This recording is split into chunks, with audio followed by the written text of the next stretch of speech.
Në fshatin Rogov, shqetësimet për mungesë të trotuarëve janë të vazhdueshme. Banorët thonë se edhe pse ka rrugë të asfaltuara në fshat, qarkullimi i këmbësorëve shumë shpesh shoqërohet me rreziqe nga veturat si rezultat i mungesës së hapësirave të destinuara për këmbësor. Hakim Murina, pronari i një dyqani në afërsi të shkollës Haxhi Hoti në Rogov, thotë se makinat kalojnë me shpejtësi të madhe, prandaj kërkojnë që të vendosen policë të shtrirë.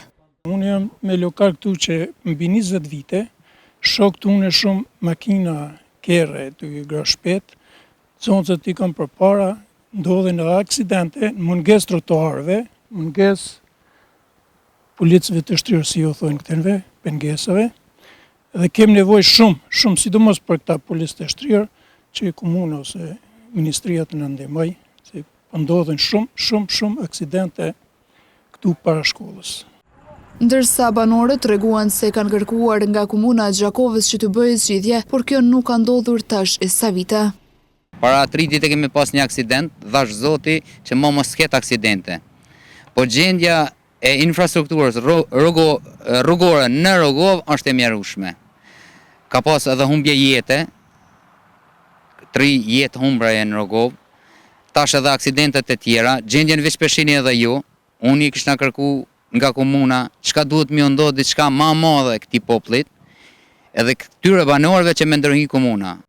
E në afërsi të shkollës është vetëm një trotuar ku edhe nxënësit mezi kalojnë. Ata thonë se rrezikohen çdo ditë nga veturat, madje vetëm para disa ditëve e kishte pësuar një nga nxënësit e kësaj shkolle.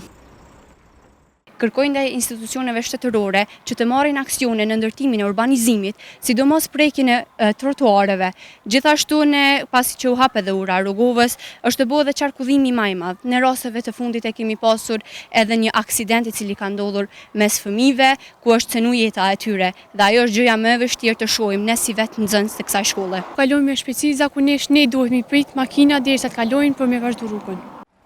Për mungesën e trotuarëve në fshatin Rogov, në një përgjigje me shkrim nga drejtori për infrastrukturë në komunën e Gjakovës, Shkumbin Kasrati, thuhet se do të përpiqen që këtë vit të bëjnë intervenimin në trotuare në afërsi të shkollës.